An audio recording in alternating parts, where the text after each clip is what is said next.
Question देखिए, question में आपसे कहता है कि एसिटिक एसिड और ये और वही है। सवाल क्या है सवाल यार, लो।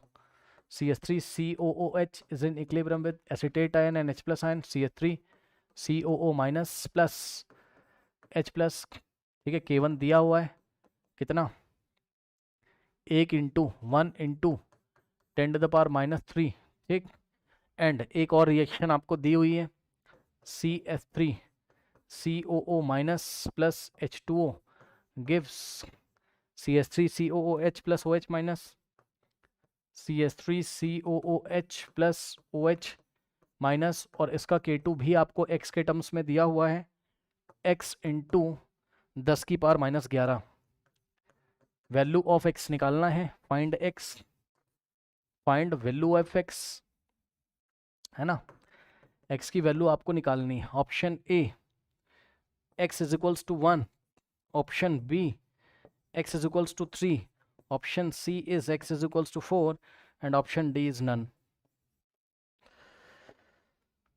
ये क्या है तुम्हारा वीक एसिड और ये क्या उसका कॉन्जुगेट बेस है। तो बस दोनों रिएक्शन को ऐड करोगे। अब मैं क्या ही करूं यार, पीछे कराया तो है ना। इसको दोनों को ऐड करोगे क्या हो जाएगा बताओ।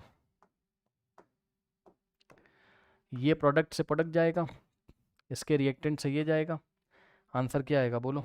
येलो कलर से लिख रहा हूँ, लेफ्ट हैंड साइड H2O और प्रोडक्ट साइड में क्या मिलेगा तुम्हें बताओ, H plus OH minus. Temperature दिया नहीं है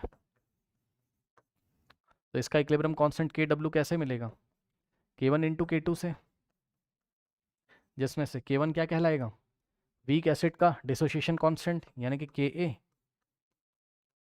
KaHA, इंटू K2 क्या है, वीक एसिड का जो कॉन्जुगेट बेस था, ये कॉन्जुगेट बेस है ना, तो इस कॉन्जुगेट बेस का डिसोसिएशन कांस्टेंट, ऐसे सोचो ठीक, यानी कि KB of A minus. Value रख दो के, है ना, कितना है 1 इंटू 10⁻³ इंटू ये कितना है x इंटू 10⁻11, और टेम्परेचर 25 बाई डिफ़ॉल्ट मान के KW कितना रखोगे 10⁻14।